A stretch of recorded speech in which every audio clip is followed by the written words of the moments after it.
de, de su invitación. Les cuento un poco sobre mí. Yo trabajo en la Facultad de Ciencias Veterinarias y Pecuarias de la Universidad de Chile. Soy profesora asociada de tiempo completo y mi línea de investigación es la nutrición y alimentación animal. Entonces, a modo de introducción, vamos a conversar un poco acerca de algunas tendencias que se están dando en el último tiempo en la alimentación de mascotas, porque esta charla trata del tema del uso de insectos en la alimentación de mascotas. Vamos a ver si es realidad o aún no es realidad, qué tanto de avance existe en este tema en el mundo. Bueno, si nosotros vemos una línea de tiempo como la que está presentada acá, no sé si ustedes se recordarán, pero por lo menos aquí en Chile hace varias décadas, la alimentación de las mascotas que nosotros teníamos en la casa se basaba principalmente en los desechos de la casa, como muestra esta figura acá. Luego esto fue evolucionando y ya la mayoría de las familias, la mayoría de las personas en todo el mundo alimentan a sus mascotas con dieta peletizada, que es un alimento balanceado.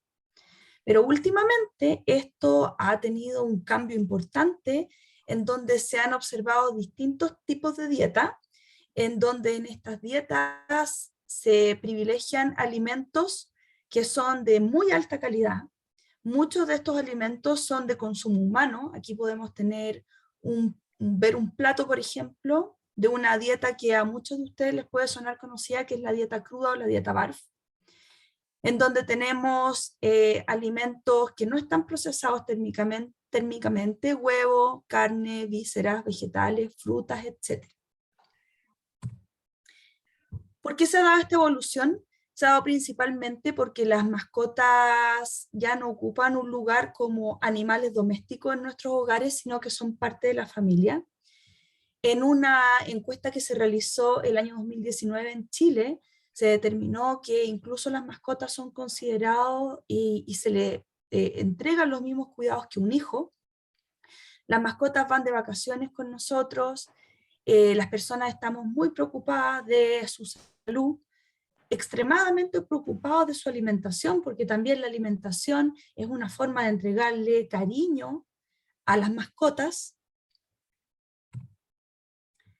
Hay otro fenómeno muy importante, todo este amor que tenemos los humanos por las mascotas ha generado una mega tendencia mundial denominada premiumtización, que es lo que se trata de esto, es que los dueños de mascotas cada vez que tienen más recursos económicos invierten en sus mascotas, porque son parte de su familia, y esto ha llevado a un aumento importante en el consumo y la compra de alimentos premium y super premium, que son de mayor calidad, pero también de mayor precio. ¿Qué podemos observar?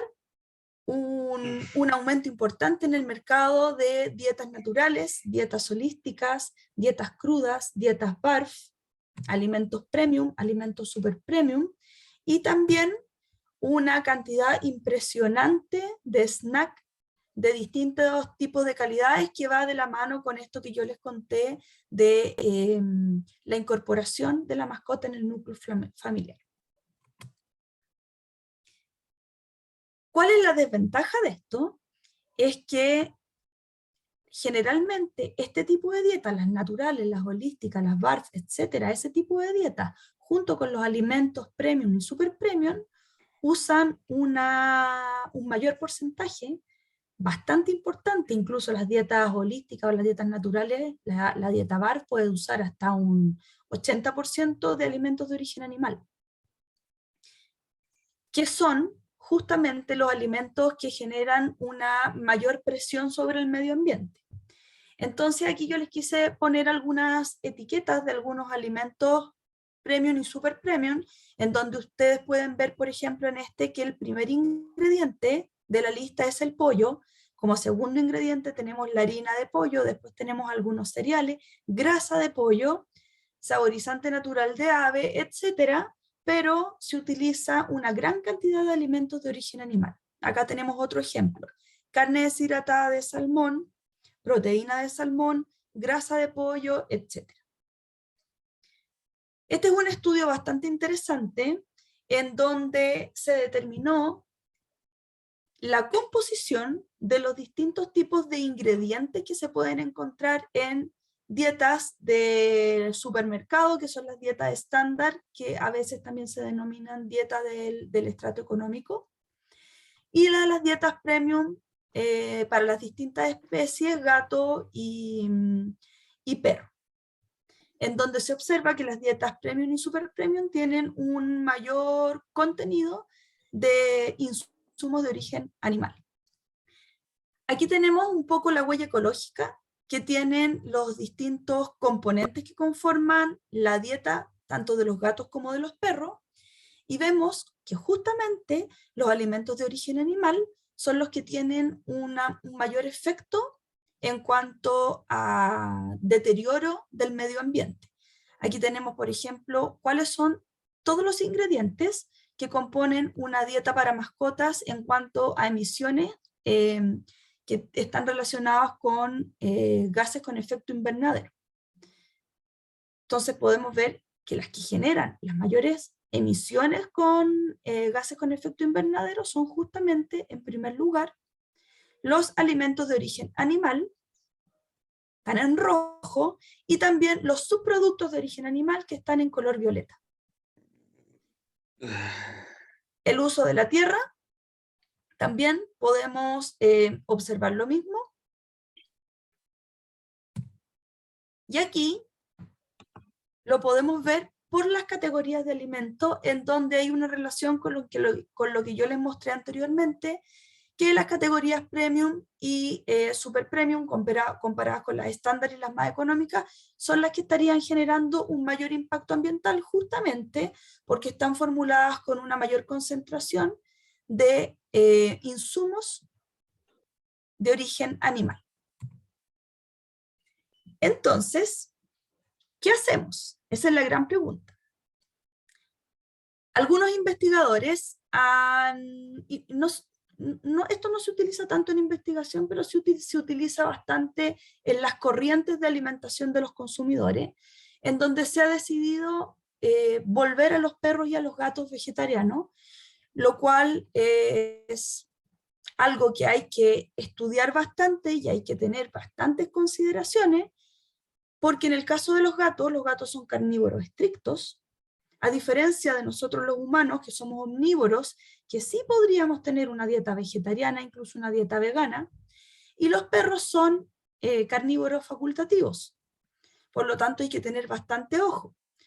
De todos los estudios, que hay bastante poco a todo esto, que se ha investigado acerca de la posibilidad de que nuestras mascotas, gatos y perros principalmente, puedan tener una dieta vegetariana o vegana, se ha descrito que esto no es óptimo para la salud de las mascotas. Entonces eso quedaría un poco descartado. En segundo lugar, se ha propuesto que se reduzca el número de mascotas, que las últimas cifras que hemos tenido en el mundo es que esto va en aumento, por las razones que les comenté anteriormente. Incluso esto aumentó bastante en la pandemia, en los años 2019 y 2020, y la razón principal de que la gente adoptó una mascota fue por compañía, y porque también se determinó que el hecho de tener una mascota en el hogar reduce el estrés del hogar. Entonces, lo que se ha descrito es que por esta gran presión al medio ambiente, por la alimentación de las mascotas, habría que reducir el número de mascotas, cosa que los propietarios de mascotas se van a oponer.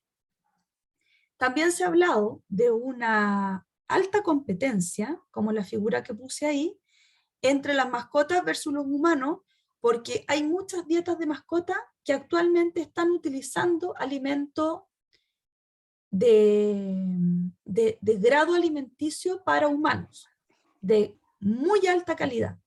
Y también nosotros los humanos tenemos una gran presión sobre el medio ambiente. Si nosotros hacemos un cálculo de lo que se espera de la tasa de humanos, del número de humanos que van a existir al año 2050, junto con las mascotas, esto en algún momento no va a ser sustentable. Por eso estamos tan preocupados de la sustentabilidad. Por eso, la tercera estrategia es buscar alternativas de alimentos que puedan suplir los de origen animal, que es extremadamente difícil. Uno, por el aporte nutricional espectacular que tienen los alimentos de origen animal, por la calidad de sus componentes. No podemos comparar la calidad de una proteína de origen vegetal con una proteína de origen animal, por ejemplo, y la composición que estos tienen, o sea, la composición de los aminoácidos de origen animal es bastante diferente a los de origen vegetal. Por lo tanto, y ahí vamos a entender un poco la charla, se proponen a los insectos. La FAO y otros organismos proponen a los insectos. ¿Por qué los insectos? Porque tienen una composición nutricional espectacular. Algunas harinas de insectos son, en términos de calidad proteica, bastante similar a una harina de pollo, por ejemplo, o una harina también de carne y hueso, muy utilizada en alimentación de mascota. Y lo otro es que tienen un impacto ambiental muy bajo en comparación a la producción de los principales animales de abasto que se utilizan en la alimentación de mascota, que es principalmente el pollo, el cerdo y el bovino.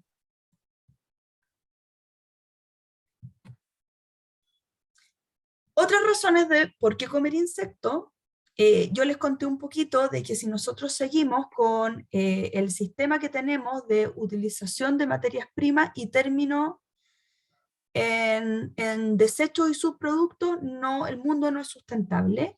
Y aquí les quise poner la película de Wall-E, no sé si la han visto, yo la he visto millones de veces porque tengo un hijo chico, pero en el mundo de Wall-E era un mundo en donde los humanos habían tenido que ir a otro planeta porque no habían recursos naturales, no habían animales, no habían plantas, y de hecho los humanos andaban buscando una planta para repoblar el planeta Tierra. ¿Qué es lo que estamos haciendo ahora? Estamos bastante preocupados del tema y nos hemos preocupado hemos respondido con el tema de la reutilización de los desechos, pero lo que tenemos que llegar es a un sistema de economía circular. Es decir, yo tengo una materia prima, uso esa materia prima, genero un desecho y ese desecho lo vuelvo a utilizar, no generar desecho, para ser más sustentable. Y en este sentido, los insectos, aquí les voy a presentar a la mosca soldado negra, son un ejemplo espectacular de economía circular. ¿Qué es lo que pasa con este insecto? Este insecto se puede alimentar de desechos de todo tipo, todos los tipos de desechos que se imaginen, desechos orgánicos, desechos inorgánicos también. Se alimenta de desecho, pone huevos, tiene una alta tasa reproductiva, puede poner muchos huevos, aquí dice entre 500 y 900 huevos. Del huevo eclosionan las larvas van evolucionando y engordan. Aquí estas larvas se engordan con desechos, las larvas consumen desechos para engordar, luego se transforman en pupa, pero en los sistemas de producción de insectos para generar alimento, el proceso productivo se para acá, y de esta larva se pueden obtener principalmente 3 productos que se pueden utilizar para la alimentación animal. Larvas, propiamente tal, que se pueden procesar por un proceso de deshidratación. Se utiliza mucho en animales domésticos exóticos, que también se utilizan como mascota. Harina, se utiliza mucho en alimentación animal, principalmente en acuicultura. También se está utilizando mucho en pollo broiler, gallinas ponedoras y cerdos. Y también se produce aceite. Insectos como alimentos, ¿qué está pasando en el mundo? Hay culturas que la entomofagia es arraigada en esos países. Estoy hablando principalmente de países de África, algunos países de Asia y también algunos países de América, principalmente Centroamérica, en donde es común consumir insectos. Los insectos son considerados saludables, nutritivos, incluso hay algunos insectos que son considerados como manjares. En países occidentales, en Chile, por ejemplo, cuando yo le pregunto a la gente, ¿estaría dispuesto a comer insectos? La cara que me ponen es generalmente esta cara. Producen asco, producen repulsión, son considerados desagradables, son considerados sucios, inocuos, portadores de pestes, etc. Y en alimentación animal han sido probados con mucho éxito en pollos broiler, en gallinas ponedoras, se utiliza mucho en acuicultura, se ha empezado a utilizar en cerdos, sobre todo en la etapa de destete, que es una etapa crítica, en donde se necesitan insumos de muy alta calidad, como las harinas de insectos. ¿Y qué pasa en las mascotas? Hay muy poco estudio. La mayoría de los estudios se concentra en perros, sin embargo, aún así son pocos, que los vamos a abordar más adelante en la presentación. Y en gatos sí que hay poco estudio, hay alrededor de 4 estudios en el mundo. Uno de los ejemplos de el uso de harinas de insecto en alimentación animal ha sido la salmonicultura. ¿Por qué? Porque alrededor de los años 90, esta era la dieta de los salmones. Tenía alrededor de un 60% de harina de pescado y un 30% de aceite de pescado. Por la sobreexplotación de estos insumos, esta dieta ha cambiado enormemente y ya en el año 2018, esta dieta contenía un 50% de harinas de origen vegetal, un 30% de aceites de origen vegetal, muy poca harina de pescado, muy poco aceite de pescado. ¿Y qué es lo que se empezó a generar?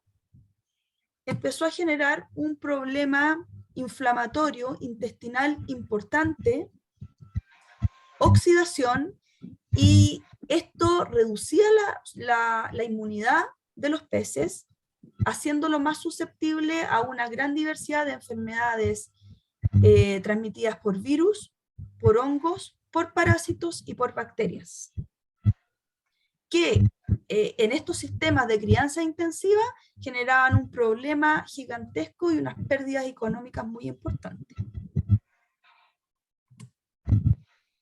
En las especies acuícolas actualmente se utiliza la harina de insecto, hay un porcentaje de sustitución de la harina de pescado con harina de insecto que ha sido bastante exitosa. La harina de insecto tiene una alta digestibilidad para los peces, que son monogástricos acuáticos.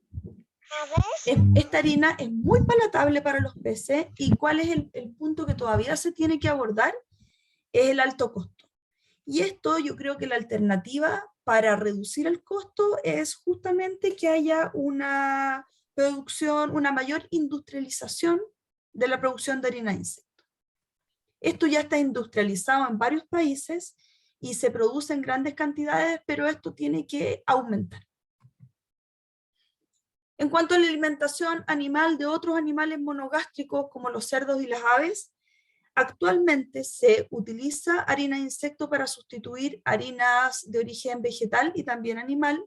Se obtienen óptimos rendimientos productivos similares a los que se obtiene con el uso de la harina de soya y la harina de subproductos de origen animal, harina de carne y hueso. Es bastante palatable y digestible, y el problema, igual al anterior, tiene un costo todavía bastante elevado.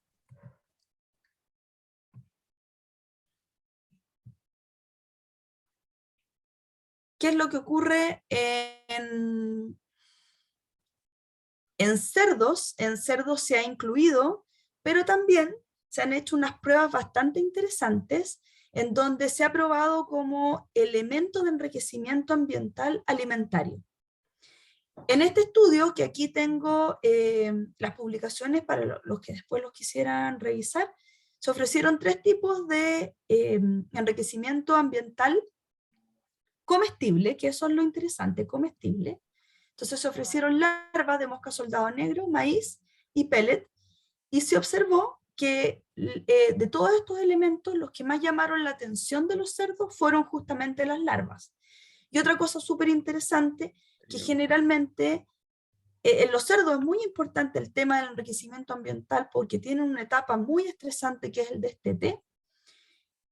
Cuando generalmente se le ofrecen este tipo de enriquecimiento ambiental a los cerdos a los días de que se les ponen o juguete o enriquecimiento ambiental comestible se aburren. Con las larvas no ocurrió esto, se mantenían entretenidos. Ahora para el tema de las mascotas, se utilizan 3 tipos de insectos. Las larvas de mosca soldado negra, que son las que tienen acá, se las presento. ¿Por qué? Porque son unas larvas que son de un gran tamaño, son de alrededor de 2 o 3 centímetros de largo, incluso más, y pueden alcanzar incluso 1 centímetro de diámetro. También se utilizan las larvas del Tenebrio molitor, y el Tenebrio molitor tiene una característica que llama mucho la atención, porque además de alimentarse de desechos, se puede alimentar de plástico. Entonces, imagínense todo lo que este insecto puede hacer por el ambiente y por la sustentabilidad con todo este problema que tenemos de la alta acumulación de plástico en el mundo. Y en tercer lugar, los grillos. ¿Cómo se utilizan estos insectos? En el caso de la mosca soldado negro, larvas. En el caso del Tenebrio molitor, que es una especie de escarabajo, larvas. Pero en el caso de los grillos se usa el grillo adulto. ¿Por qué se decide esto? Se decide justamente porque se busca el estadio del insecto en donde tenga un mayor aporte nutricional y que este aporte nutricional sea de mayor calidad. ¿Por qué se utilizan estos 3 tipos de insectos? Principalmente porque son los 3 más producidos en el mundo. Algunas características nutricionales que llaman la atención de la larva, de la mosca soldado negro, de las larvas de la mosca soldado negro. ¿Por qué voy a hablar de este insecto en particular? Porque es el más producido en el mundo. Las larvas tienen alrededor de un 30% de proteína, un 20% de grasa, y cuando se produce la harina, que la harina se produce por un procesamiento bastante simple, las larvas se someten a un proceso de escalfado, se podría decir así, y después se someten a un proceso de secado y molienda.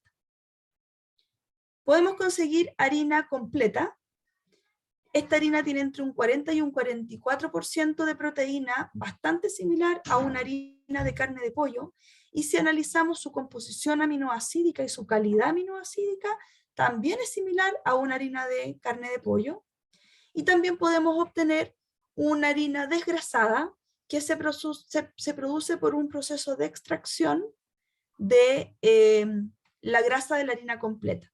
Ahí podemos concentrar la proteína, aumentarla aún más y dejarla entre un 55 y un 60%, que podría ser similar incluso a una harina de pescado.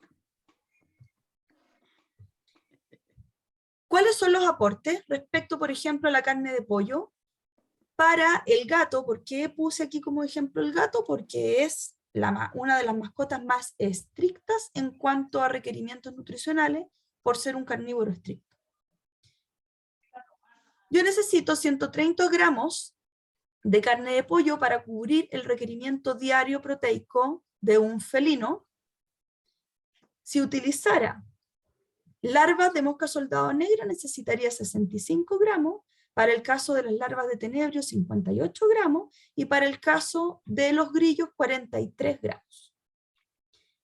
Para los lípidos necesito 132 gramos de carne de pollo para cubrir el requerimiento diario de lípidos de un gato, versus 36 gramos de larvas de mosca soldado negra, 23 gramos de larvas de tenebrio y 60 gramos de grillos. Como lo pueden ver, necesito mucho menos materia prima de insectos versus la carne para cubrir los requerimientos de un gato que tiene unos altos requerimientos proteicos. También de lípidos. ¿Qué ingredientes en base a insectos se están produciendo en el mundo? Bueno, la harina, ya les conté. Tenemos 2 tipos de harina, tenemos harina completa y tenemos harina desgrasada. También se están produciendo las larvas, pueden ser larvas vivas, las larvas vivas se están utilizando bastante en alimentación de mascotas exóticas. Y las larvas deshidratadas se utilizan en alimentación de mascotas exóticas y también se utilizan en estos sistemas de producción de animales productivos para controlar el estrés. Parece que hay unos micrófonos encendidos. Sí, doctora, ya vamos a modificar. ¿Y qué pasa? A ver, profe, ¿usted qué está haciendo? A ver, acá está su cuarto, ahí tiene su cómoda, ahí tiene que tener su ropa, ¿para qué anda poniendo en Por saco? favor, doctora, disculpe. Aquí nadie se le está cogiendo las cosas. Tiene que entender, razones y razones. Yo entiendo todo. Pero este señor dice, que no sé cuánto. No te han dicho nada de eso, mamá. No es eso. Yo ya te están diciendo que no te pueden ir porque tú vives aquí. No te han dicho eso de ir. Si yo estoy aquí y te han dicho nada de eso. Dame eso para ver qué es y vamos. Dame. Toma. Ahí llevo como $200,000. Ya tranquilícese, toda esa ropa tiene que estar arreglada. Ahí.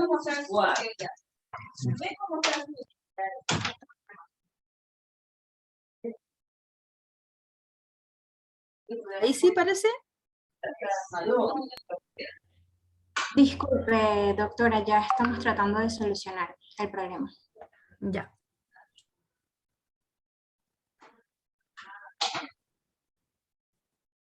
Ya. Continuamos entonces. Ya, les comentaba de que estas larvas entonces se utilizan en los sistemas productivos y los últimos estudios datan de los años 2019, 2020 y 2021 y se han utilizado como elementos de enriquecimiento ambiental para cerdos y aves. Cuénteme, mamá. Cuéntame, mamá, que tú eres una niña chiquita. Mil Cuéntame, mamá. disculpas, doctora, no podemos aún solucionar Cuéntame, mamá. Estás clavando la boca, mamá. ¿Para qué le ¿Cuánto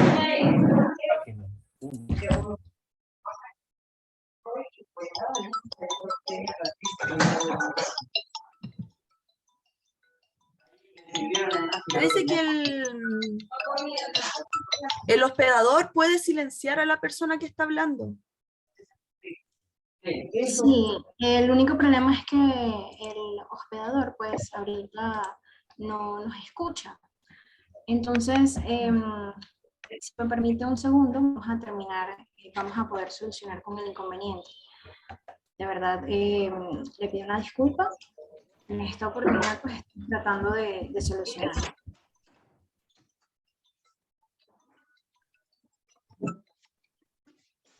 Doctora Kisbel, cuénteme.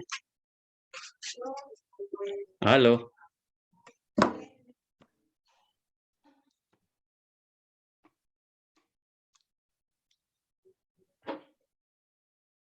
Ahí parece que se solucionó. Sí, doctora, ya estamos solucionándolo. Puede usted continuar con su conferencia y mil disculpas nuevamente a todos los participantes. Ya.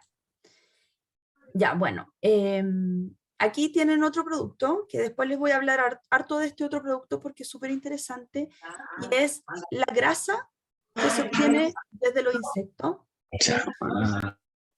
La grasa tiene un alto aporte energético, aporta lípidos, tiene el perfil de ácidos grasos de esta grasa o de los aceites de los insectos es extremadamente variable tratándose del insecto. Por ejemplo, los grillos y los tenebrios tienen un perfil de características más poliinsaturadas, con una mayor cantidad de ácidos grasos insaturados. En cambio, la grasa de la larva de mosca negra tiene un perfil de ácidos grasos más saturados. En el último tiempo, como esto es un boom, porque la verdad es que si ustedes buscan, es muy difícil encontrar algún alimento, alguna fuente de alimento que tenga proteínas que no sean de origen animal, que se parezcan en calidad a las proteínas de origen animal. Con, además, todo el tema de sustentabilidad que traen consigo los insectos. Entonces se ha explotado mucho el tema de las proteínas y se han elaborado en base a las harinas concentrados proteicos, aislados proteicos, etcétera, que se han utilizado bastante en alimentación animal, pero sobre todo en alimentación humana. ¿Cuál es el problema de nosotros los humanos? Es que las culturas que no estamos acostumbradas a comer insectos tenemos un rechazo. Pero es muy distinto cuando nos presentan esta harina, que cuando ustedes, si tienen alguna oportunidad de sentir el olor de esta harina, es un olor fuerte, es un olor que tiene unas características que puede causar rechazo, pero cuando esto se transforma en un aislado proteico, en un concentrado proteico, la coloración, el aspecto cambia, incluso esto se parece a una harina de origen vegetal, altamente aceptada por la población, y también la emisión de volátiles, el olor cambia, lo que puede aumentar su aceptabilidad. En el caso de las mascotas, ya hay productos en el mercado, después les voy a mostrar una foto de todos los productos en el mercado que existen. Tenemos alimentos completos, tenemos snack, tenemos alimentos húmedos. Los alimentos que existen en el mercado en base a insectos pueden incluir desde un 2,5% de harina de insecto hasta un 100%. Generalmente lo que se utiliza es la harina, generalmente la harina completa. Los menos utilizan harina y aceite, pero todos los que declaran contener insectos en su etiquetado utilizan la harina. Se han hecho pocos estudios, son alrededor de 14 estudios. Ninguno de estos estudios ha declarado efectos negativos para la salud de las mascotas al incluir insectos en estos alimentos. Tiene una característica que llama bastante la atención porque tienen una alta aceptabilidad por las mascotas, principalmente perros. Y esto se da principalmente porque uno de los principales aminoácidos de las proteínas de insectos es el ácido glutámico, que está relacionado con el sabor umami. Y el sabor umami es uno de los sabores muy palatables para los perros y para los gatos, que es un sabor proteico. Otras cosas interesantes que han descrito estos 14 estudios de las mascotas es que algunos tipos de insectos pueden utilizarse incluso como atrayentes olfatorios, entonces se pueden incorporar en los alimentos y estos alimentos van a ser altamente aceptados y preferidos por las mascotas.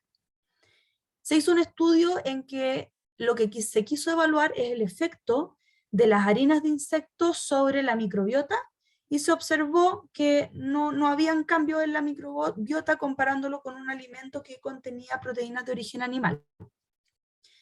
Son bastante palatables, no tienen cambios en las características de la materia fecal, que es un aspecto que le preocupa mucho a los dueños, porque los dueños de mascota, que es otra de las razones que ellos indican para utilizar alimentos premium y super premium, es que las heces tienen mayor consistencia y son menos acuosas, entonces cuesta mucho menos recoger ese tipo de heces cuando los dueños de mascota paseamos a nuestras mascotas versus las heces que se generan muchas veces con los alimentos que tienen más ingredientes de origen vegetal y más fibra.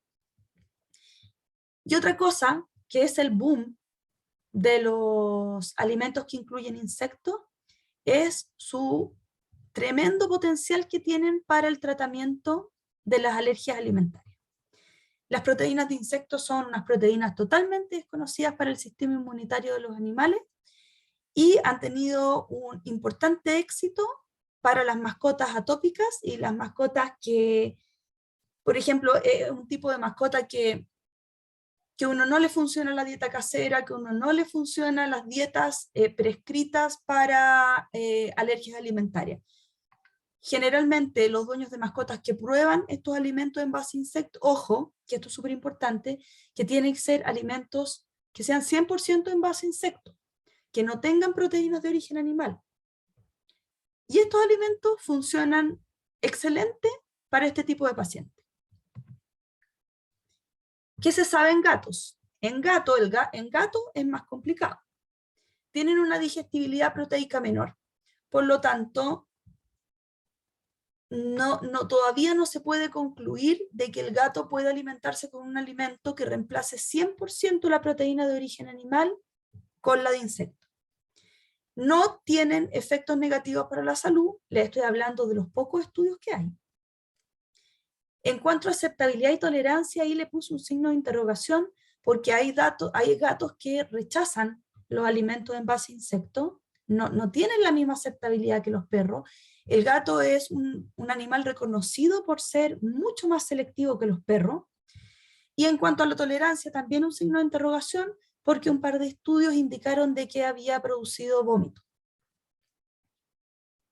Así que ahí hay mucho que investigar, hay un gran desafío para el caso de los gatos.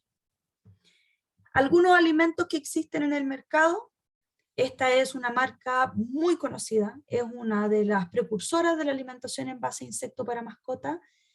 Esta marca tiene alimentos secos del tipo pellet, balanceados, completos, y tiene una gran variedad de snacks. Aquí tienen un alimento húmedo en base a insecto, esto se ve bastante poco en el mercado, hay pocos alimentos húmedos en base a insecto. El alimento húmedo tiene un plus, y la producción y compra de alimento húmedo para mascota ha aumentado importantemente en el mercado, porque para el gato soluciona este problema de que el gato no es muy bueno para tomar agua, y además los alimentos húmedos son tremendamente palatables para las mascotas. Entonces los dueños los usan como premio, y también los usan para mezclarlos con los alimentos, para que en el caso de esto de las mascotas mañosas, que cada vez hay más, para que los perros y los gatos consuman su alimento. En Chile tenemos una única empresa que está produciendo en este momento un alimento en base a insecto, un alimento completo en base a insecto, que son los que les muestro acá. Tenemos snack y tenemos alimento pelletizado. En cuanto a las encuestas, esto es importante de conocer, porque ¿qué es lo que piensan los dueños de mascotas realmente de utilizar alimento en base a insecto para sus mascotas? ¿Qué es lo que se puede ver acá en esta encuesta que fue publicada el año 2021? Es que los dueños de mascotas sí mostraron una buena disposición para utilizar harina de insecto, para alimentar con insectos animales que después se puedan convertir en alimento para sus mascotas, como un pollo broiler alimentado con harina de insecto, que después se va a transformar en harina de carne, que va a ser utilizado en la formulación de alimento para sus mascotas, y también de utilizar harina de insecto para elaborar un snack con que ellos puedan alimentar a sus mascotas. Mostraron una baja disposición de utilizar insectos enteros para alimentar a sus mascotas. Esta es una encuesta que hicimos nosotros en el laboratorio, en donde les mostramos 3 fotografías a los participantes. Un snack, en donde les dijimos que estaba compuesto con una cierta concentración de harina de insecto. Después les mostramos una harina de insecto, y después les mostramos los 3 insectos más utilizados en la alimentación de mascotas: los grillos, las larvas de mosca soldado negra y las larvas de tenebra. Juntamos a muchas personas y eso también nos llamó la atención. La gente se mostró muy contenta y muy dispuesta a participar en esta encuesta. La encuesta publicada en el año 2021 encuestaron alrededor de entre 200 y 300 personas. Nosotros logramos reclutar 1.696 participantes, la mayoría mujeres, eso también nos llamó la atención. La distribución, la descripción de esta población era que los participantes tenían alrededor de 2 gatos en su hogar. La mayoría de estos gatos estaban criados en condiciones indoor, es decir, gatos de departamento, gatos que vivían dentro de la casa y que no tenían posibilidad de salir al exterior. Cuando les preguntamos si sus gatos comían insectos, la mitad de las personas dijeron que no comían insectos, el 39% dijeron que ocasionalmente consumían insectos, y estos insectos eran consumidos porque ellos los veían cazando insectos. Uno de los insectos que más cazaban eran las polillas. En cuanto a características de alimentación de estos gatos, la mayoría utilizaba alimento comercial, que eso ya lo intuíamos, y también la gran mayoría utilizaba snack para que entregaba como premio principalmente a las mascotas.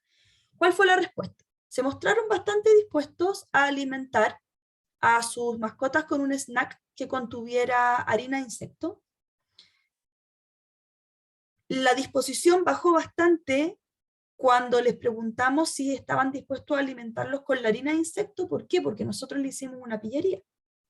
Primero les mostramos la foto de los insectos, en donde ellos indicaron que estaban poco dispuestos a alimentar con insectos completos, y después vieron la foto de la harina, entonces ellos se quedaron con la imagen del insecto completo. Nosotros después hicimos otra encuesta a perros, a dueños de perros, en donde invertimos estas imágenes y la respuesta fue totalmente diferente. Sí estaban dispuestos con harina, no con insectos. Cuando ven primero la imagen de los insectos, no están dispuestos con insectos y también baja la disposición de alimentar con harina. En cuanto a la legislación, hay varios países que en su legislación ya está regulado el tema de los insectos. En Chile, por ejemplo, el Servicio Agrícola y Ganadero permite el uso de insectos y materias primas procesadas en base a insectos, como la harina, como la grasa, para alimentación de animales productivos y también para la alimentación de mascotas. Esto depende de la legislación de cada país. En las legislaciones, por ejemplo, legislaciones importantes como la Unión Europea, se permite el uso de insectos en la alimentación animal, siempre y cuando estos insectos estén criados y estén alimentados solamente con desechos de origen vegetal, no con desechos de origen animal, ni con heces. Los insectos también se pueden alimentar con heces, por el tema de inocuidad. ¿Cuáles son los insectos permitidos? Generalmente son las larvas de la mosca soldado negro, las larvas de tenebrio y grillo adulto. ¿Qué insumos se permiten? Generalmente es la harina, las larvas deshidratadas o vivas y el aceite o grasa. Ahora les voy a contar un poco lo que estamos haciendo nosotros en el laboratorio, que está relacionado con este rechazo que siente la población, tanto los humanos como los dueños de mascotas, de alimentar a sus animales con alimentos en base a insectos. Y esto es principalmente por el rechazo que causan las propiedades organolépticas de los insectos: el olor, el aspecto, el sabor.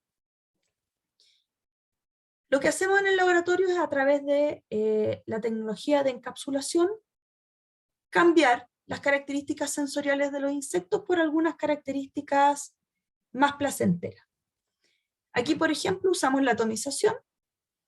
Tomamos la harina de larvas de mosca doméstica, que las moscas domésticas, generalmente las personas odian a las larvas, a las moscas domésticas. Estas son las larvas de la mosca doméstica, las transformamos en harina, y la harina, que es muy alta en proteína, esta harina especialmente tiene un 54% de proteína y un 22% de lípido, es un alimento espectacular, es sustentable, tiene mal olor, tiene mala apariencia.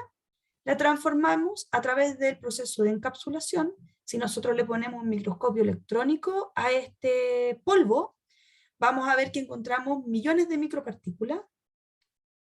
Obtuvimos un insumo alimentario que es una buena fuente de proteínas según el Codex.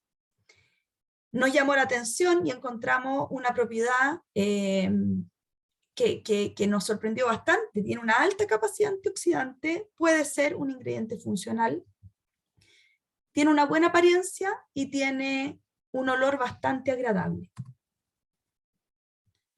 Estos son los micropolvos que obtuvimos.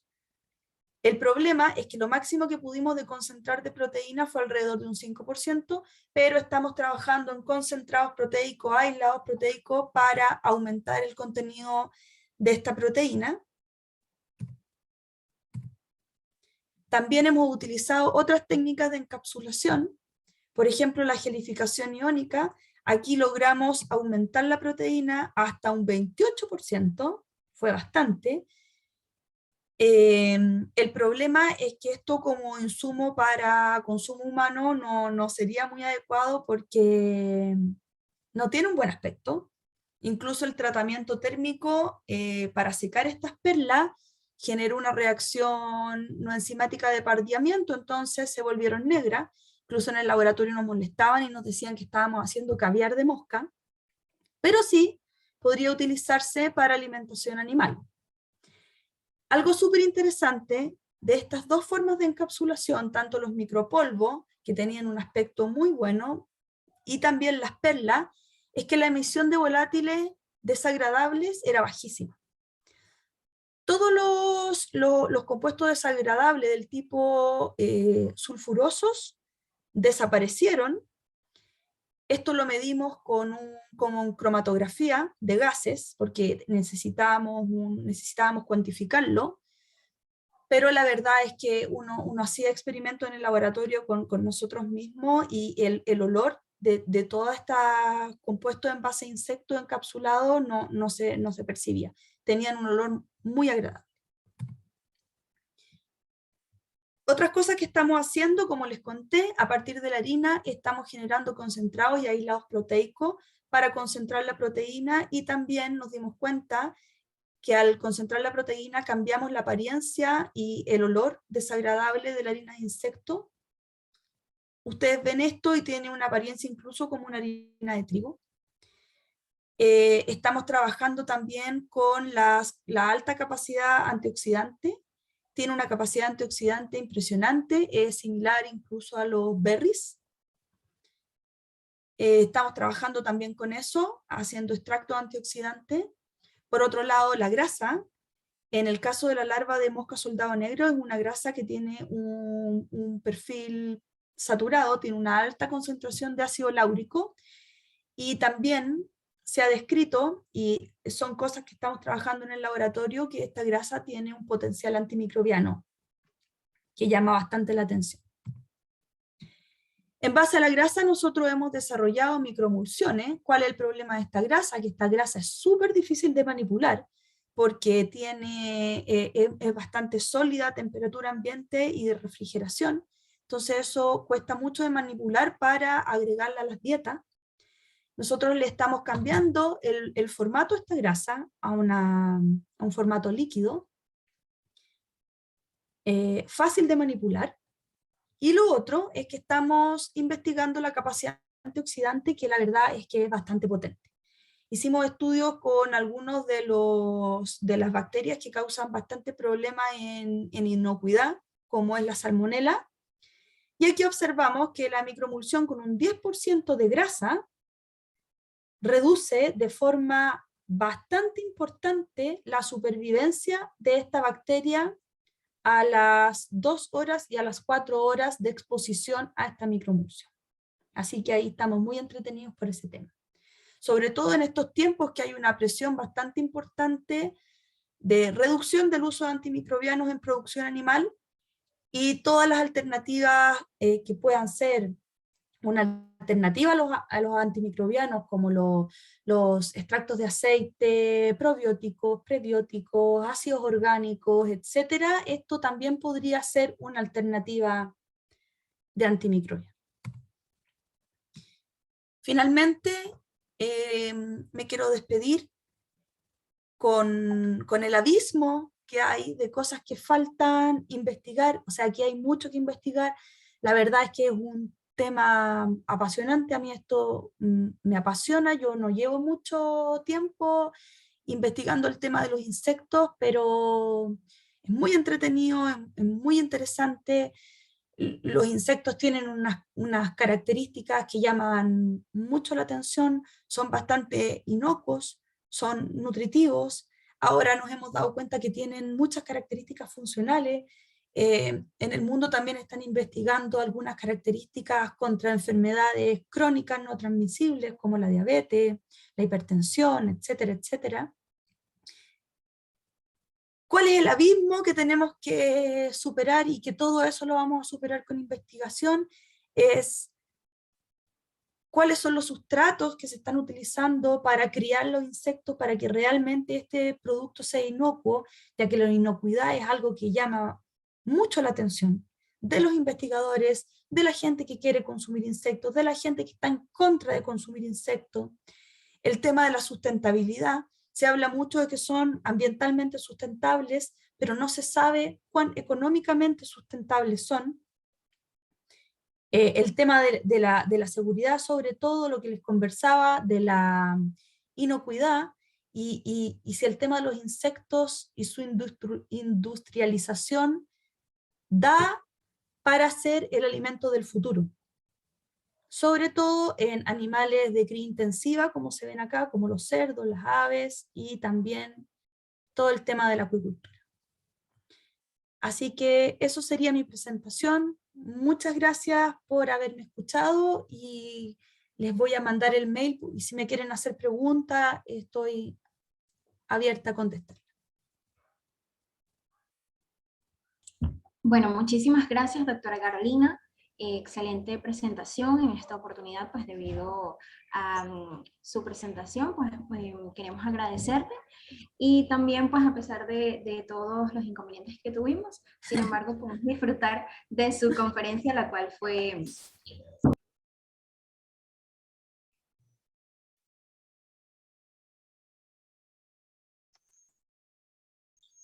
¿Me confirman, por favor, que la están viendo? Perfecto, podemos ver su pantalla. Ah, perdón.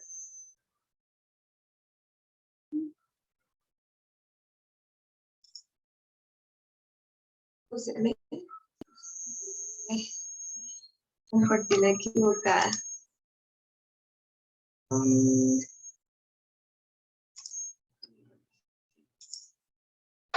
Ahora sí, me confirma por favor que están viendo una diapositiva con el título de la presentación. Perfecto, podemos ver. Gracias, muchas gracias. Bueno, después de esa presentación que hacen del del 12º Congreso Internacional de Medicina Veterinaria, quiero compartir con ustedes hoy una charlita sobre los principales criterios para la evaluación de bienestar en sistemas de producción avícola. Pero antes de esto, antes de iniciar, pues quiero contarles que vengo de la Universidad Cooperativa de Colombia. Aquí a la derecha les estoy compartiendo el mapa de Colombia que nos presenta Google Maps. La Universidad Cooperativa de Colombia es una universidad privada que está a lo largo de Colombia en 18 campus. Como pueden observar aquí, cada gotita que se está señalando es una sede de la Universidad Cooperativa de Colombia, así que somos una universidad realmente grande con alrededor de 80.000 estudiantes en todo Colombia. Colombia es un país hermanito de Venezuela y Ecuador y Panamá, ¿no? Nosotros tenemos unas costumbres bastante común por nuestra historia. Entonces, pues me siento hoy muy halagada de estar compartiendo con mis hermanitos ecuatorianos. Yo he tenido la oportunidad de visitarlos en varias ocasiones y siempre me he sentido muy en casa cuando estoy en Ecuador. Entonces, hoy de verdad que estoy muy contenta de estar compartiendo con ustedes este tema. ¿Cuál es la principal razón por la cual un productor va a querer evaluar bienestar en su granja avícola, ya sea de pollo de engorde o de gallina ponedora? Básicamente, tengo aquí tres ítems, pero es básicamente para poder aplicar a mercados internacionales. Digamos que ese es como el principal propósito. ¿Qué hay que hacer entonces? En primera instancia, identificación de los problemas de bienestar que se puedan estar presentando en la granja, para posteriormente generar estrategias y hacer un seguimiento de esa mejora con base en la apropiación de las estrategias para evidenciar que los animales de un sistema de producción están siendo criados bajo condiciones de bienestar. Y con base en esta identificación y seguimiento de las estrategias aplicadas o de las estrategias implementadas, pues entonces poder aplicar a una certificación y etiquetado de bienestar animal. Este sello que se puede obtener cuando aplicamos a una certificación, básicamente es buscando esos nichos que han venido creciendo tanto a nivel local como a nivel internacional, unos nichos de mercado que hoy por hoy han venido exigiendo a los productores que a los animales se les trate con bienestar. Entonces, digamos que el principio fundamental por la cual Claro, de cambio de nombre. El principio fundamental por la cual un productor va a querer o va a tener una razón para evaluar el bienestar y para conseguir un certificado es básicamente para mercadeo. Dentro de las consideraciones preliminares tenemos aquí una línea de tiempo, ustedes la están observando, donde podemos darnos cuenta que no es un tema viejo, no es un tema muy anciano, es un tema realmente moderno, digámoslo así. Solo desde 1965 en el Comité de Animales de Granja del Reino Unido se empezó a hablar del término de bienestar animal, se empezó a hablar de unas condiciones para proveerle a los animales. Ligeramente se empezó a hablar de las libertades, ¿no? Unas libertades que se empezaron a diseñar, que se empezaron a redactar y solo en 1994 ya fueron adoptadas por la comunidad en general, pero especialmente por la comunidad europea. Fueron adoptadas estas cinco libertades que pues, todos conocemos, esas libertades que nos hablan de la libertad que tienen los animales para, por ejemplo, para expresar su propio comportamiento, para no sentir hambre y sed, no sentir sufrimiento por hambre y por sed, no sentir malestar físico y térmico, no sentir dolor y enfermedad, miedo y angustia. Bueno, esas son las 5 libertades que en general conocemos y que apenas en esta década de los 90 fue cuando se empezó a hablar de ellas y ya se registraron y ya entonces empezó a expandirse el tema de bienestar. Apenas en el 2004, la OIE, que es la Organización Mundial de Sanidad Animal, que es nuestro referente en los diferentes países que hacemos parte, bueno, en todos los países a nivel mundial, los 183 países que hacen parte de la OIE, apenas en el 2004 se emitió un capítulo adicional en el Código Sanitario de los Animales Terrestres, que fue el capítulo 7, donde se emitieron las 10 principales aspectos para manejar el bienestar en los animales de producción. Poco a poco, ustedes saben que este Código Sanitario de los Animales Terrestres se alimenta cada año, ¿cierto? Y entonces poco a poco, a partir del 2004, fue cuando se empezó a crear los diferentes estándares internacionales para las especies que se trabajan en granja. Apenas en el 2013 se emitieron los estándares internacionales de bienestar animal que quedaron en el capítulo 7.10 de ese Código Sanitario de los Animales Terrestres sobre el tema de pollos de engorde. Y posteriormente seguíamos explorando el tema de los estándares emitidos por la OIE para gallina ponedora, pero pues realmente llegó el 2022 y aún no los tenemos. En el 2016 se declaró el proyecto One Welfare, que fue adoptado también por la OIE, incluso por la ONU. Este One Welfare es una sombrilla, como su mismo logo lo manifiesta, lo evidencia, una sombrilla con 3 aspectos para hablar de que el mundo necesita un solo bienestar, ¿cierto? Ese un solo bienestar corresponde al bienestar de los humanos, que está íntimamente relacionado con el bienestar de los animales y con la conservación medioambiental. De esta manera, pues entonces, gran parte del tema de One Welfare ha venido siendo cobijado por esos aspectos, teniendo en cuenta que el conjunto de los tres ítems, los 3 aspectos del One Welfare tienen como protagonista al ser humano. Miren los puntos que emite este One Welfare. Dice que en primer lugar, pues, la violencia, ¿cierto? Y la violencia generalmente, pues, está protagonizada por los humanos. Esa violencia que se maneja interespecie y que se proyecta interespecie y que tiene una repercusión significativa a nivel de la conservación medioambiental. También se habla de la negligencia o descuido por parte de los humanos para con los animales que dependen de los humanos, ¿no? Esos animales de granja o los animales de compañía, pues definitivamente al depender de los humanos, la negligencia o descuido para que se vea afectado el bienestar, pues tiene que ser como protagonistas los humanos. Por otro lado, trastornos mentales que básicamente son de los humanos también, por eso decía eso, que Juan Welfare siempre pone como protagonista a los humanos para que a partir de nuestro comportamiento podamos llegar a un solo bienestar. Esos trastornos mentales como los trastornos de acumulación, por ejemplo, acumulación de perros, acumulación de gatos, en fin, tienden a ser unos temas de bastante discusión,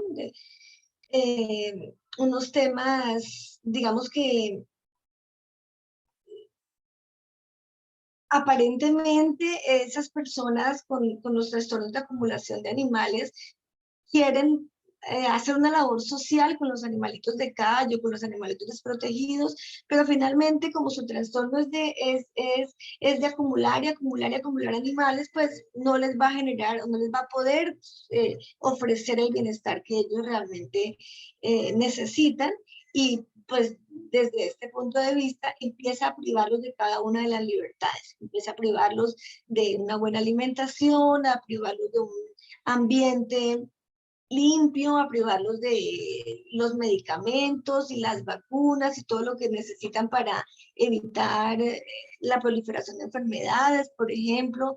Y el hecho de hacinamiento hace que entre ellos hayan dificultades en la convivencia, por consiguiente se van a desarrollar muchos aspectos de miedo y angustia en el diario vivir.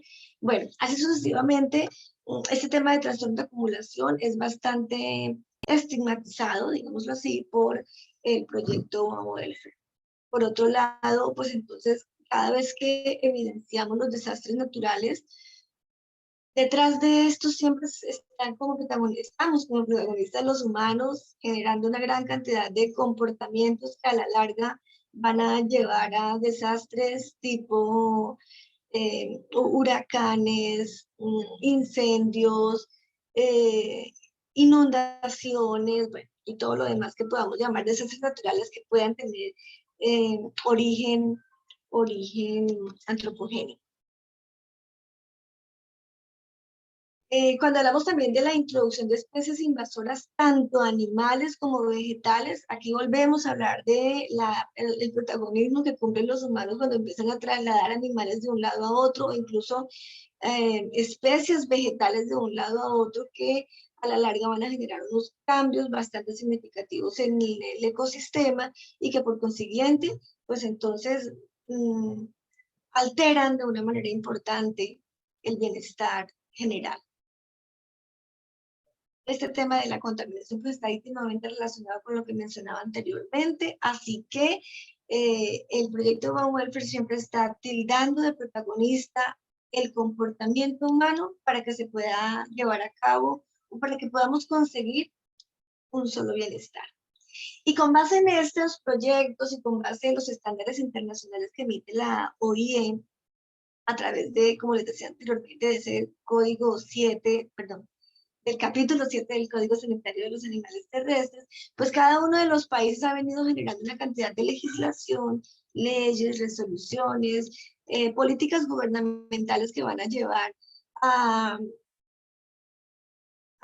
instaurar diferentes medidas dependiendo de las intenciones, pero que a la larga tienen intencionalidades de poder participar en el mercado internacional. Siempre estas políticas internacionales basadas en los estándares internacionales de la OIE están enfocadas, perdón, en poder llevar a cabo o poder hacer trámites de mercado internacional o aceptación en el mercado internacional. Entonces ahora hablemos de qué es el bienestar. El bienestar, hablando en términos de fisiología, básicamente es una alteración a nivel hipotalámico hipoficiario y a nivel nervioso. Recordemos que el hipotálamo es una parte del encéfalo que tiene la interrelación íntima tanto con el sistema nervioso autónomo como con todo el tema de del sistema endocrino, con todo el tema de producción glandular y producción de hormonas y demás. Entonces, en la medida que se presentan diferentes aspectos que pueden ser psicosociales, que pueden ser ambientales, que pueden ser nutricionales, bueno, que se presentan cambios que alteran esta asociación entre el hipotálamo y la hipófisis o pituitaria, y el hipotálamo y el sistema nervioso autónomo, pues entonces a nivel del cuerpo en general se empiezan a generar una gran cantidad de cambios que nos van a producir unas manifestaciones con una respuesta, como lo escribo acá, una respuesta psiconeuroinmunendocrina. Que esta respuesta psiconeuroinmunendocrina a la larga quiere decir cualquier tipo de respuesta fisiológica, patológica. Respuesta desde lo comportamental con lo psicológico, respuesta desde lo neurológico, sistema nervioso central, sistema nervioso autónomo, desde lo inmunológico, reproductivo, metabólico y demás, y endocrino. En este tema de la fisiología del estrés, que viene a ser la alteración del bienestar, ¿cierto? Encontramos dos ángulos, dos líneas de desencadenamiento de cambios fisiológicos. Uno de ellos es el hipotalámico hipoficiario adrenocortical, ¿cierto? Por un lado, entonces, la parte hormonal, y por otro lado, la parte del sistema nervioso autónomo. Recordemos que en la cascada hipotalámica hipoficiaria tenemos la activación de una de las hormonas, que es la hormona adenocorticotrópica, que viaja vía sanguínea hasta la corteza de las glándulas adrenales para que las glándulas adrenales emitan unas sustancias llamadas epinefrina y glucocorticoides. En el caso de las aves, esos glucocorticoides tienen una diferencia importante con respecto a los mamíferos, y es la producción de corticosterona. La gran mayoría de los glucocorticoides producidos por los mamíferos es el cortisol, y generalmente las mediciones se hacen con base en el cortisol, pero en el caso de las aves, ese cortisol tiene un metabolismo, un metabolito, perdón, y es la corticosterona, y lo que se encuentra en grandes cantidades realmente la corticosterona. Por eso ahí cambia un poquito. El resto del fundamento de la fisiología del estrés es el mismo. Tanto la epinefrina como los glucocorticoides van a activar, en términos generales, a nivel de todo el cuerpo, unas reacciones tanto del sistema inmune innato como del sistema inmune adaptativo, de tal manera que se altera de manera significativa la respuesta inmunológica. Esta respuesta inmunológica, que puede ser celular o que puede ser humoral, en cualquiera de las fases, puede ser alterado a partir del incremento de la producción de epinefrina y la corticosterona, por el caso de las aves, con el desencadenamiento del eje hipotalámico hipoficiario adrenocortical. Por otro lado, desde el hipotálamo también hay una relación, o una íntima relación, con el sistema nervioso autónomo. Recordemos que en condiciones de tranquilidad, de relax, el sistema nervioso autónomo trabaja bajo el dominio del parasimpático, y por consiguiente el simpático solamente es un estabilizador de los diferentes, de las diferentes funciones de los órganos que son autónomos, que son de actividad autónoma. Pues En caso de alteración de esa estabilidad o de ese bienestar, el sistema nervioso autónomo pierde el dominio del parasimpático y ahora quien domina va a ser el simpático.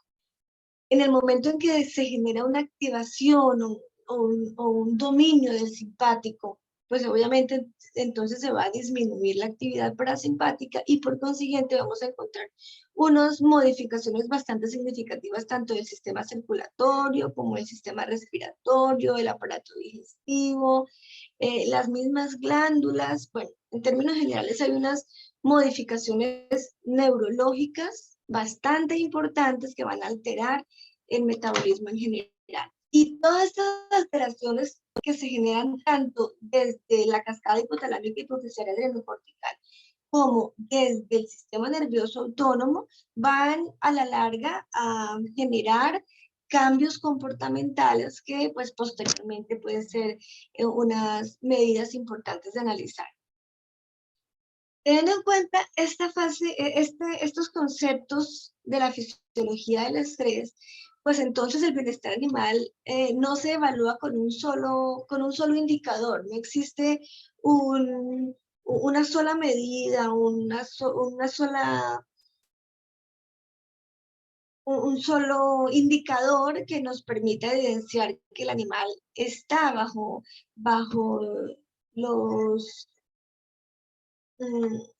estrés, ¿no? Bajo los cambios que se pueden generar en esta fisiología del estrés. Por consiguiente, siempre los protocolos para poder evidenciar que hay estrés o evidenciar que hay pobreza en el bienestar van a ser multimodales.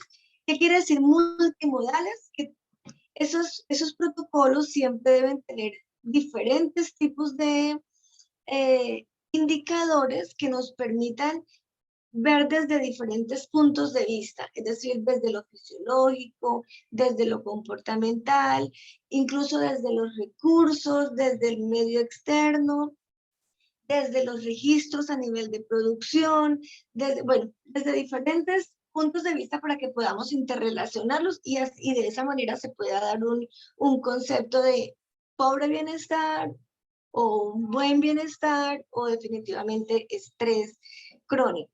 Así que la medición del bienestar no es que sea un tema así como tan sencillo que podamos decir con X metodología, ahí podemos entender o podemos conseguir unos datos que nos aproximen. Siempre estos protocolos tienen diferentes indicadores y asimismo el análisis que se hace pues tiene que interrelacionar los diferentes indicadores.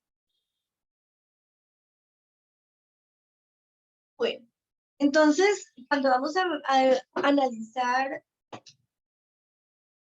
bienestar desde la investigación, se tienen en cuenta una gran cantidad de indicadores que pueden tener unos costos bastante altos.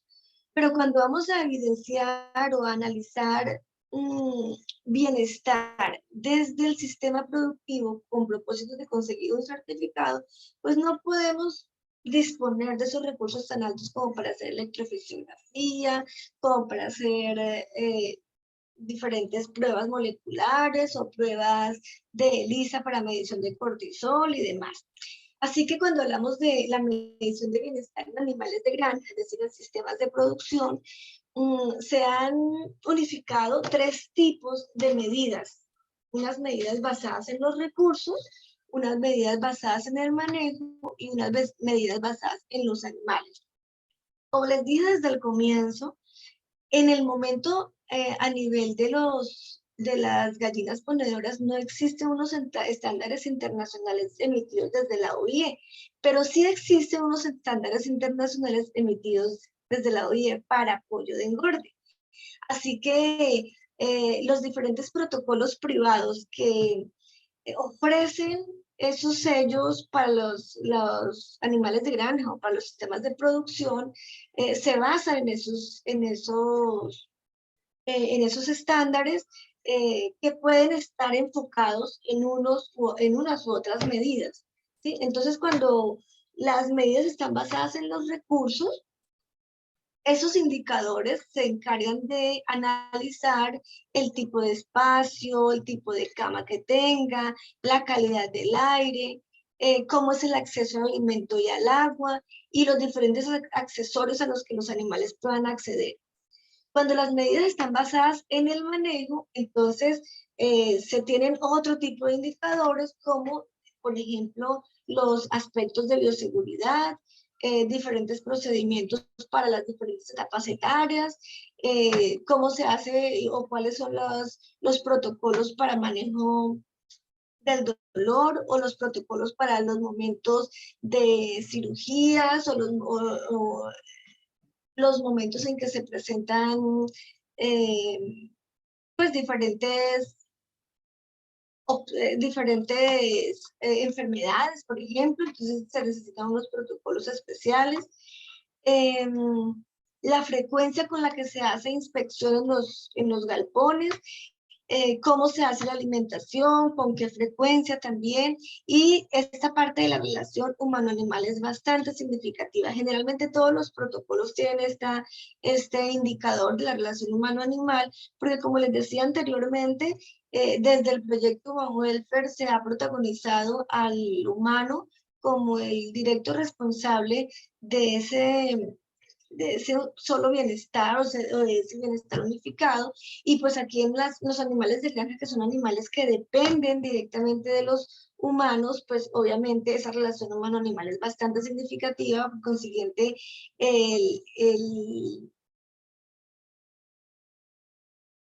el rol que cumplen los galponeros, que cumplen las diferentes personas que tienen contacto con los animales, pues esto es muy importante.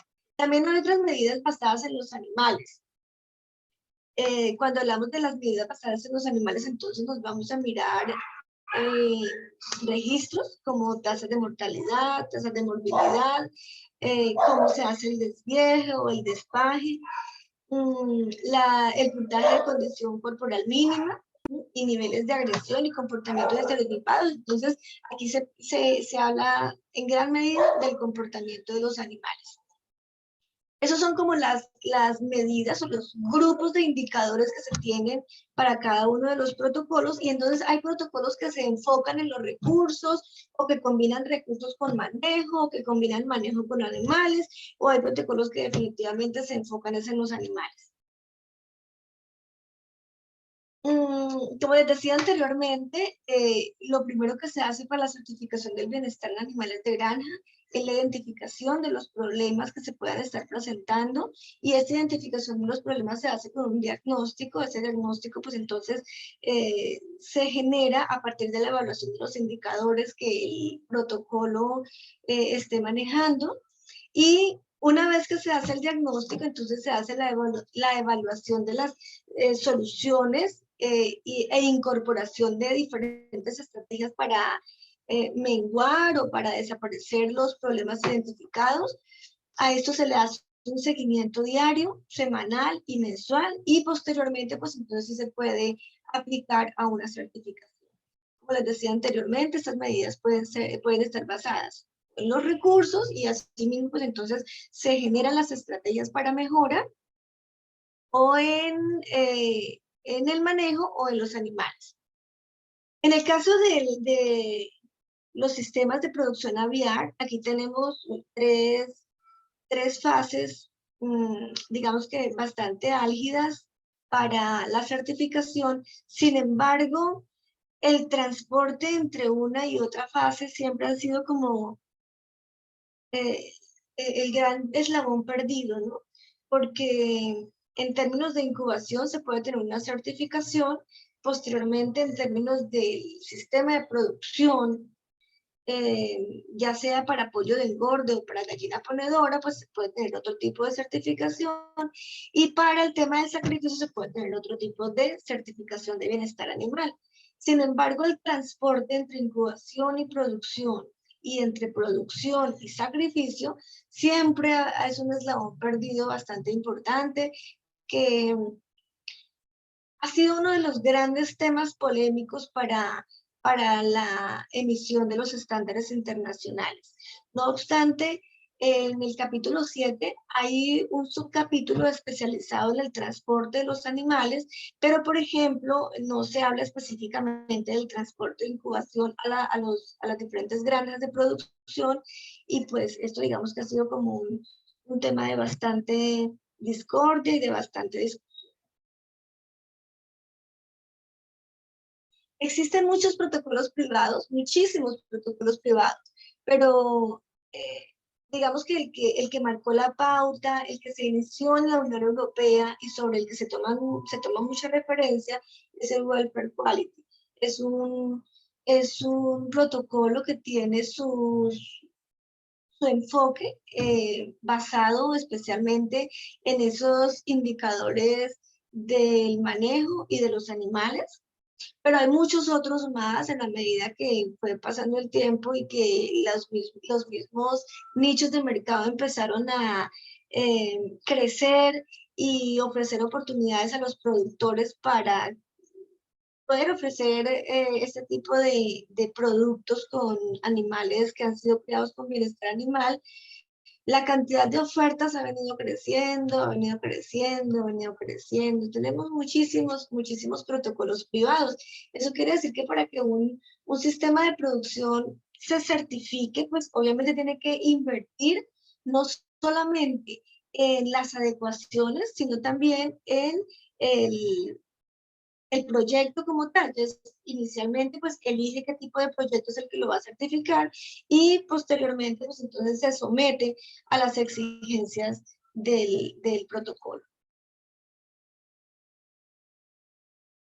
Bueno, en el 2019, la OIE emitió esta infografía donde nos habla de las normas internacionales de bienestar animal. Como les decía anteriormente, en el 2013, este capítulo 7 empezó a aparecer en el 2004, pero solo hasta el 2013 salió el tema de pollos de engorde.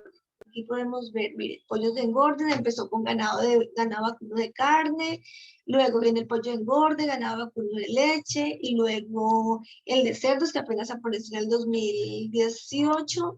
También hay un tema sobre utilización de animales en la investigación y en la educación, es decir, especialmente la incorporación de esas 3 R que son de reducción, refinamiento y la otra R, reducción, refinamiento y reemplazo, que son las 3 R para la utilización de animales en investigación y educación, y por consiguiente, pues entonces se potencializa la actividad de los diferentes comités de bioética basados en los estándares internacionales, y obviamente, pues entonces en la legislación de cada uno de los países que se han basado en esos estándares de la OIE.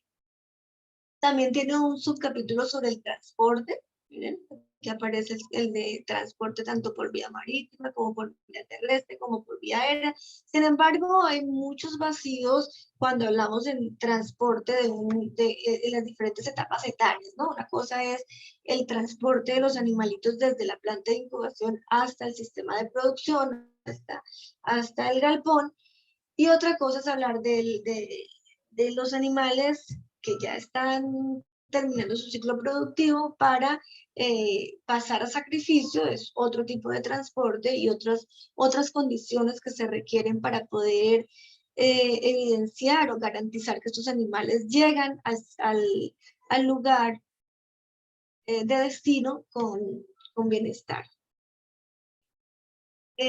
También hay una parte o un subcapítulo sobre sacrificio y matanza, tanto para el consumo humano, con fines de control sanitario, para reptiles sacrificados por sus carnes y pieles. Este último incluso fue el último que apareció. El de gallina ponedora lo hemos venido esperando desde el 2014, porque lo había anunciado en el desde el 2013, cuando salió el de pollo de engorde, empezaron a anunciar el de gallina ponedora, y año a año ha venido posponiéndose. Esperábamos que sería en el 2018, luego el 2019, y luego llegó la pandemia y lo siguen rechazando. Es un documento que ha venido siendo analizado desde diferentes puntos de vista. Ustedes saben que la OIE es una organización con sede en Francia, entonces allí pues la Unión Europea es la que, digamos como que la que maneja gran cantidad de estos estándares. Así que como la Unión Europea desde el 2002, 2006 ya empezó a prohibir totalmente las jaulas, la crianza de gallina ponedora en jaula, y todos tuvieron que pasarse a piso o a gallina de pastoreo. Entonces, pues es un tema bastante polémico porque compite muchísimo con la productividad, muchísimo, de una manera significativa con la rentabilidad, ¿no? Esta infografía de la OIE también nos muestra aquí en la parte de la derecha el capítulo que también habla de bienestar, pero para animales acuáticos. Normas adoptadas para los peces de cultivo, entonces también tiene un ítem de transporte por vía marítima, por vía terrestre, por vía aérea, y un ítem de sacrificio y matanza para el consumo humano y con fines de control sanitario. Bueno, yo quiero dejarles entonces la idea, quiero dejarles el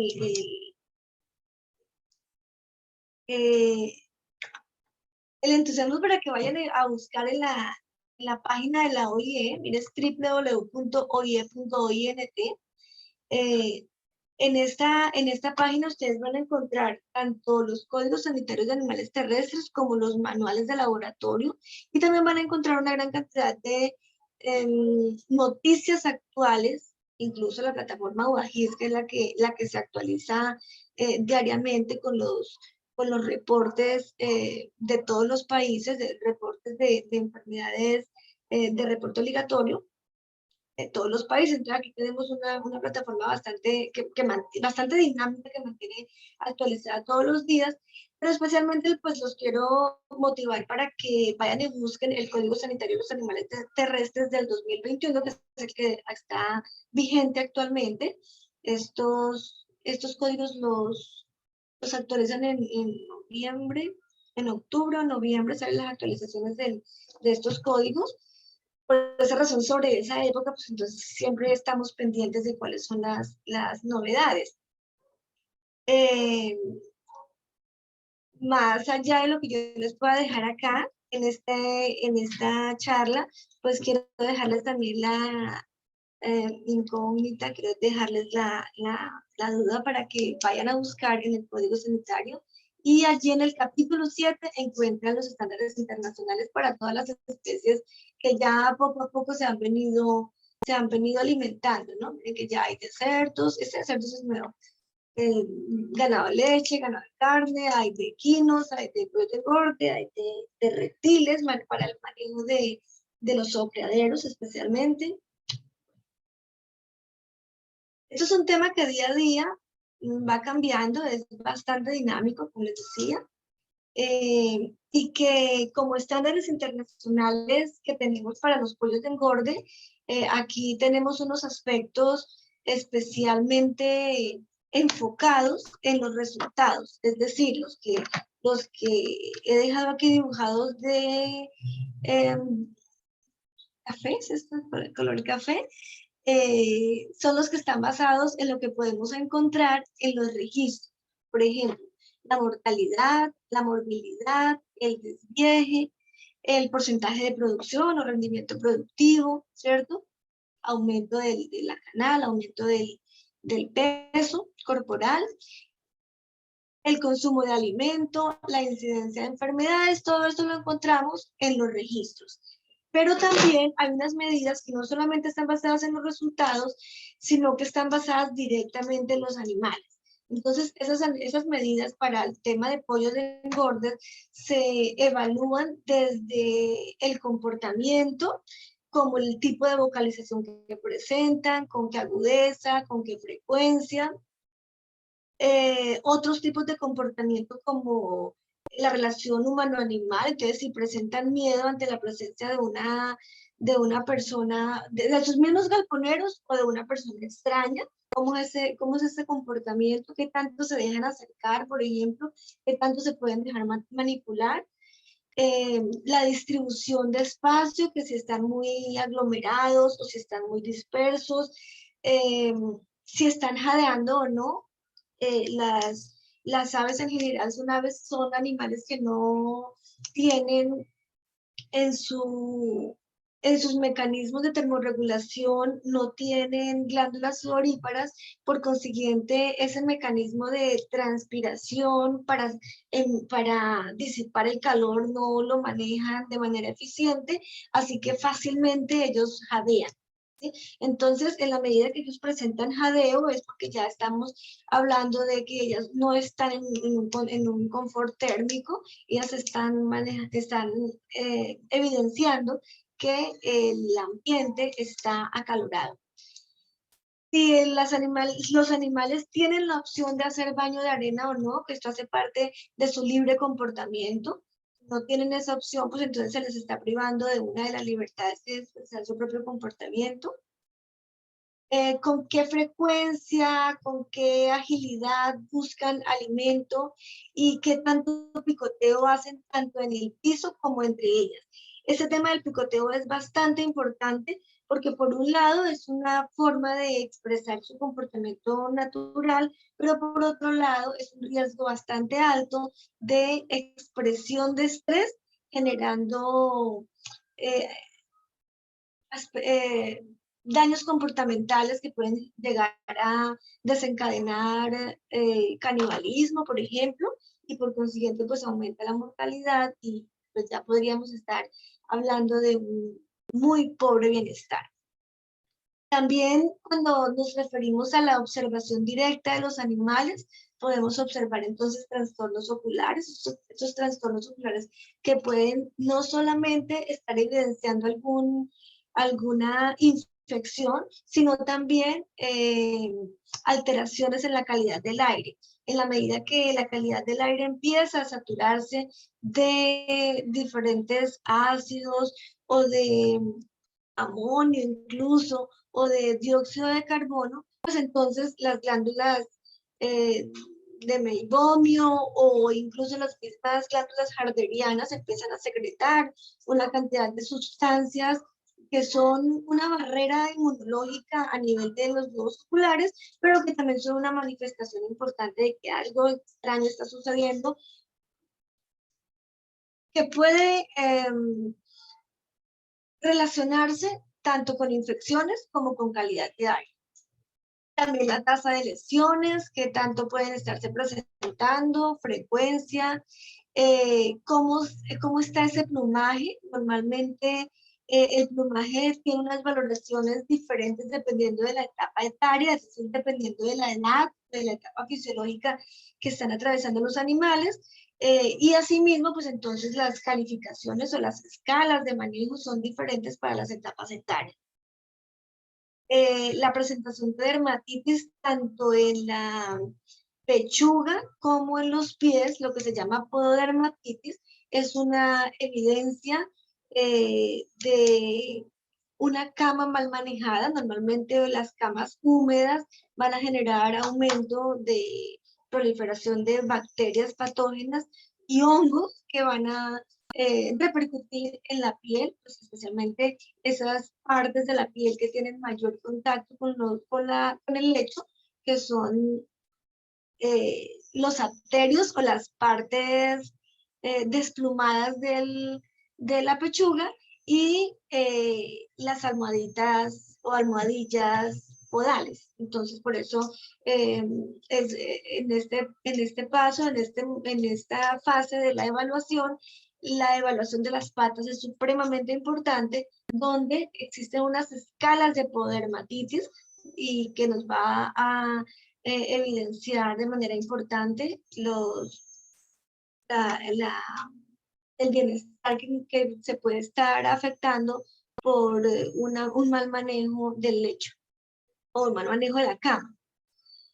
Las alteraciones en la marcha también son bien importantes porque pues obviamente nos van a estar representando daños a nivel articular, daños que pueden estar asociados con fracturas, con artritis, con infecciones o incluso la misma pododermatitis, la quemadura de las almohadillas plantares puede generar alteraciones en la marcha.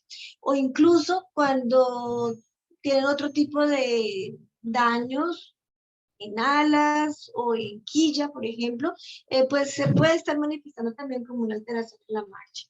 Entonces, estas son las principales medidas que los estándares internacionales han dejado como evidencia que efectivamente se pueden analizar y que son unas medidas de muy bajos costos. Por consiguiente, en la medida que los protocolos se ajustan a esos estándares internacionales, pues empiezan a asumirlos pues, de manera más directa y a modificar sus metodologías anteriores. Con respecto al tema de bienestar de gallinas ponedoras, pues como les venía diciendo anteriormente, cada año estamos pendientes y ahora sí van a salir los estándares internacionales de bienestar animal para gallina ponedora y no. El año pasado, en mayo, cuando se hizo la reunión de la OIE, pues se emitió la noticia que no se aprobó el capítulo 7Z, que es el capítulo que está reservado para gallina ponedora sobre el bienestar de las ponedoras, ¿no? Fue rechazado, cada año ha venido siendo analizado y con base en las discusiones que se generan por diferentes temas polémicos como todos estos, entonces se rechaza, se devuelve y mantenemos con la expectativa de si ahora en mayo en la reunión que hace la OIE, ahora sí nos van a salir nos van a aprobar esos estándares internacionales y por consiguiente ya los diferentes protocolos que están generando certificaciones de gallina ponedora criada en bienestar, ahora sí entonces van a hacer sus modificaciones para ajustarse a estos estándares. ¿Cuáles son los temas polémicos? Y estos temas polémicos en su gran mayoría están asociados con la rentabilidad, básicamente. Porque como ustedes conocen, la gallina ponedora ha venido siendo criada de manera intensiva, supremamente intensiva, en jaulas convencionales que no les da el espacio suficiente para que ellas puedan al menos dar un par de pasos, para que ellas puedan tener su privacidad en su momento, por ejemplo, en el momento de la postura, que es un momento que requiere, dentro de su comportamiento natural, requiere un contexto de privacidad, de oscuridad. Estas jaulas convencionales no le ofrecen nada de eso, pero cambiar las jaulas convencionales a una de las exigencias que son jaulas enriquecidas o pasarlas a piso, pues genera unas inversiones. Solamente nos da a pensar que las modificaciones van a necesitar unas inversiones supremamente grandes, pues, por consiguiente, esto es uno de los grandes temas polémicos y que ha venido siendo motivo de disertación todo el tiempo. Las jaulas enriquecidas corresponden a unas jaulas que les puedan proveer las 5 libertades, es decir, unas jaulas donde ellas pueden expresar su libre comportamiento, así que deben ser unas jaulas que tengan nidales oscuros y privados, que tengan suficiente comedero, un espacio suficiente para cada una de ellas, un bebedero de libre acceso, y que tengan espacio para que ellas puedan desplazarse libremente sin rozarse, sin tener que estrellarse un individuo con el otro cuando van a hacer cierto tipo de desplazamiento. Entonces requieren unos espacios muy diferentes de los que se manejan en jaulas convencionales. Otro tema de bastante polémica es si cortar el pico o no. En gallina ponedora se hacen diferentes estrategias de corte de pico. Hoy por hoy ese corte de pico se está haciendo sobre la primera semana, pero en muchas ocasiones hay que repetir la semana 14ª, por ejemplo. Ya hoy por hoy también existen muchas metodologías para cortar el pico. Antes, pues la metodología convencional que se conocía era con cuchilla al rojo vivo, ¿cierto? Hoy por hoy ya hay infrarrojo y las mismas incubadoras las están entregando con el pico quemado con infrarrojo, pero las exigencias de los de los grupos animalistas, pues dicen, no, este corte de pico es una amputación, efectivamente, porque el sitio donde se corta el pico es un sitio que tiene mucha inervación y mucha irrigación. Es algo así como cortar la raíz de la uña. Entonces, es una amputación, sí, es una amputación, pero pues en términos generales, los diferentes sistemas de producción no manejan protocolos previos a esta actividad, ni de prevención del dolor, y mucho menos post-corte. Entonces es un tema bastante polémico en términos de que se le genera mucho dolor y enfermedad, y ahí se le está privando una de sus libertades. Sin embargo, el hecho de que no se le corte el pico hace que ellas, por su hacinamiento, por ese riesgo tan alto que tienen para desencadenar estrés, puedan entonces desarrollar en su comportamiento un picotaje de tal manera que las gallinas, dentro de la jerarquía que ellas manejan, dentro de la jerarquía que ellas desarrollan, las gallinas alfa empiezan a picotear y a lastimar las gallinas subordinadas hasta el punto que las pueden asesinar. Se puede desarrollar una epidemia de canibalismo que incluso puede acabar con el mismo lote. Entonces, si bien es cierto que el corte de pico es digamos que una metodología bastante cruenta, dejarles el pico largo es más cruento todavía, ¿cierto? Entonces es otro tema bastante polémico, si hacerlo, no hacerlo, cómo hacerlo. Las metodologías que son menos cruentas y que generan mucho menos dolor y menos reacción, pues obviamente son muchísimo más costosas, entonces son de menos acceso para los pequeños y medianos productores. Otro tema de muchísima polémica es cuántos ciclos productivos. Nosotros sabemos que las gallinas ponedoras tienen un ciclo productivo que, gracias al mejoramiento genético, ha venido prolongándose. En la década de los 90 teníamos unas gallinas de un ciclo productivo de 60 semanas aproximadamente. Empezó a prolongarse a los 70, a las 80, y sobre estos 2019, 2020 ya tenemos unas líneas genéticas que van hasta las 100 semanas, ¿sí? No obstante, los productores prefieren hacer esa pelecha, o no sé cómo lo llaman en Ecuador, nosotros le llamamos replume o muda, y esa muda corresponde a una metodología de aguantar hambre para disminuir el peso corporal, para desengrasar ese órgano reproductor e iniciar un nuevo ciclo productivo con un huevo ahora grande, con un mayor porcentaje de producción. Pero pasar de un ciclo productivo a otro va a ocasionar que estos animales se priven de todo tipo de libertades, se privan de la libertad de hambre y sed, de la libertad de malestar físico, obviamente porque pasan por un metabolismo cetónico que les va a generar cambios fisiológicos y metabólicos importantes.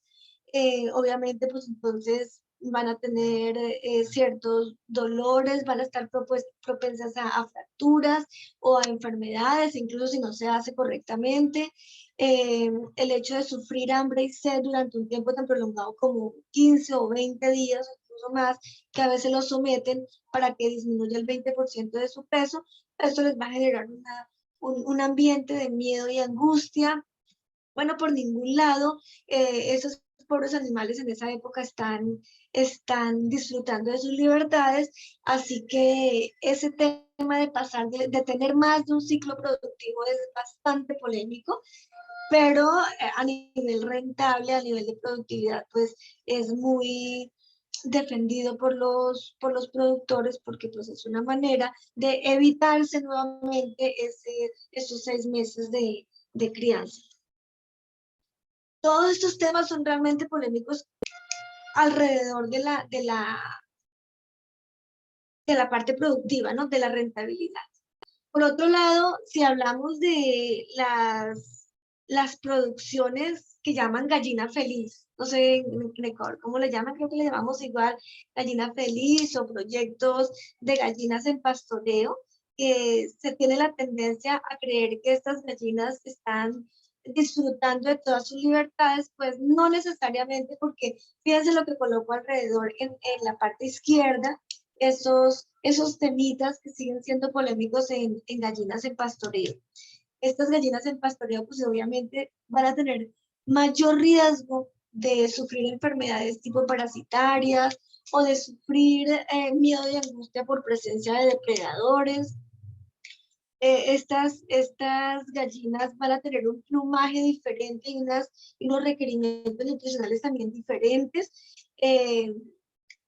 Van a tener unas condiciones de clima variado, dependiendo de la estación del año, obviamente, dependiendo de, en nuestro caso, en los países tropicales, dependiendo si tenemos unas épocas de lluvia o épocas de sequía, o peor aún, en el caso de los animales donde se presentan las diferentes estaciones, pues aquí se van a presentar una gran cantidad de aspectos que pueden afectar de manera significativa la salud de estos animales, porque tienen que enfrentarse a condiciones adversas o de sol, o de lluvia, de humedad, de diferentes aspectos.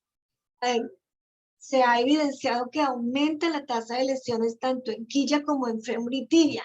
¿Esto qué quiere decir? Las gallinas en general tienen un metabolismo siempre negativo con respecto al calcio. El calcio, el metabolismo del calcio es uno de los temas más álgidos para la gallina ponedora por la producción de cáscara. Por consiguiente, el hecho de que ya se puedan estar quietas en un lugar determinado les va a disminuir las posibilidades de tener fracturas. No obstante, dentro de los galpones no tienen esa posibilidad de estar al sol y de esta manera activar la vitamina D, que es un componente importante del metabolismo del calcio. Sin embargo, las gallinas en pastoreo tienen la capacidad de saltar o de correr, y esto hace que sea un riesgo mayor para la fractura de quilla o fractura de la tibia. Por consiguiente, pues entonces vamos a tener un mayor porcentaje de alteraciones en la marcha. Ellos tienen la capacidad de saltar de un lado a otro, si les ponen perchas o árboles para que puedan manifestar su libre comportamiento o su comportamiento propio de la especie. Es un riesgo enorme para que se generen diferentes fracturas especialmente, ¿sí? Entonces, aquí tenemos una gran cantidad de temas polémicos, que es lo que no ha permitido que hoy por hoy tengamos unos estándares internacionales de los que nos podamos tomar referencia para hacer evaluación de bienestar en gallinas ponedoras, y para que podamos hablar en términos unificados de cuál es la mejor opción para iniciar o continuar un sistema de producción en gallina ponedora. Ya como entre las consideraciones finales, entonces tenemos que la evaluación del bienestar animal está enmarcada en condiciones multimodales. Como les decía anteriormente, siempre vamos a tener unos protocolos de medición con una gran cantidad de indicadores que normalmente están evaluando los animales, que están evaluando los recursos, que están evaluando los registros, que están evaluando el medio ambiente, que están evaluando el manejo, los diferentes protocolos para el manejo y así sucesivamente. Los estándares de evaluación de bienestar animal en gallina ponedora siguen en construcción. Nosotros esperamos que ahora en la reunión de mayo ya podamos tener esos estándares unificados. Y por último, pues que los protocolos de evaluación en bienestar animal deben adaptarse en función de las condiciones ambientales y de los animales. Esto pues es como el mensaje que quería traerles, y dejarles en consideración la visita como estudiantes y como profesionales a la página de la OIE constantemente para estarnos actualizando. Muchísimas gracias a todos por haberme escuchado, y en la medida que haya preguntas, pues yo con mucho gusto estaré resolviéndolas.